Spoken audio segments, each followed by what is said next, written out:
प्रदेश में रहने वाले लाखों आश्रयहीन बेघर लोगों को आवास प्रदान करने से संबंधित प्रश्न का उत्तर देने के लिए मैं माननीय मंत्री जी का धन्यवाद करता हूं।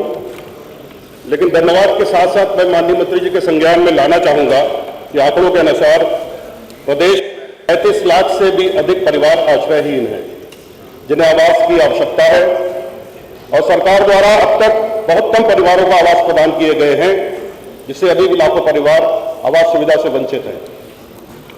उत्तर प्रदेश आवास एवं विकास परिषद के आंकड़ों के अनुसार प्रदेश में 2015 से 2025 तक पीएमएवाई के तहत कुल 20 लाख आवासों की तकरीबन मांग थी, लेकिन अब तक केवल लगभग 1 लाख आवास ही बनाए गए हैं, यानी 5% ही गरीबों को आशियाना मिल सका है, बाकी लोग अपनी बारी का इंतजार कर रहे हैं।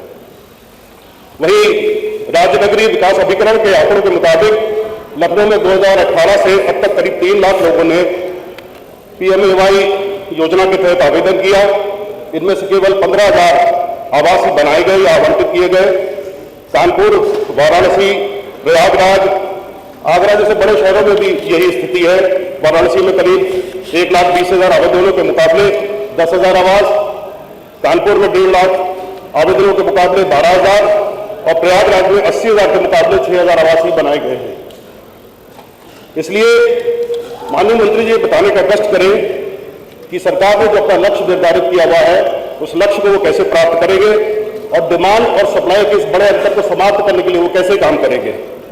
माननीय मंत्री से मैं ये भी जानना चाहूंगा कि प्रतिवर्ष 2 लाख आवास देने का जो लक्ष्य निर्धारित किया है सरकार ने, वो कैसे पूरा होगा जब उनके पास लैंड बैंक ही नहीं है। सरकार को पहले लैंड एक्विजिशन में समय लगेगा, फिर आवास बनवाने में बहुत समय लगेगा, और जिस तरीके से लाखों आवेदन आए हैं, यदि उसमें से अपात्रों को हटा दिया जाए और सिर्फ 20 लाख लोगों को ही घर देना हो, तो क्या ये 5 सालों में संभव है? अगर ऐसा रहा तो यूपी के नगर विकास, आवास विकास, अन्य प्राधिकरण भी लग जाएंगे, तो अगले 2 सालों 3 सालों में क्या, बल्कि अगले 5 सालों में भी इतने आवास बनाकर देना मुमकिन ही नहीं होगा।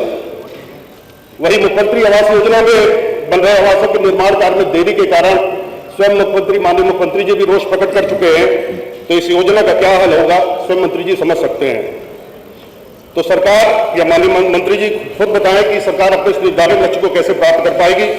माननीय अध्यक्ष जी, इस संबंध में मेरा जो अनुपूरक प्रश्न भी है, पहला, जिन परिवारों का आवास स्वीकृत किए गए हैं, क्या उन सबको 100% आवास भी हस्तांतरित कर दिए गए हैं या नहीं?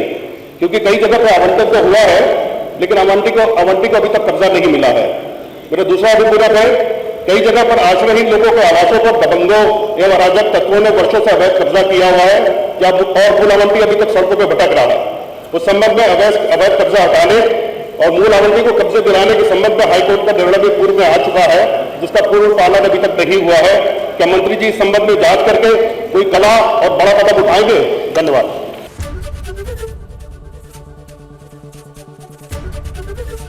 एबीपी गंगा, खबर आपकी, जुबान आपकी।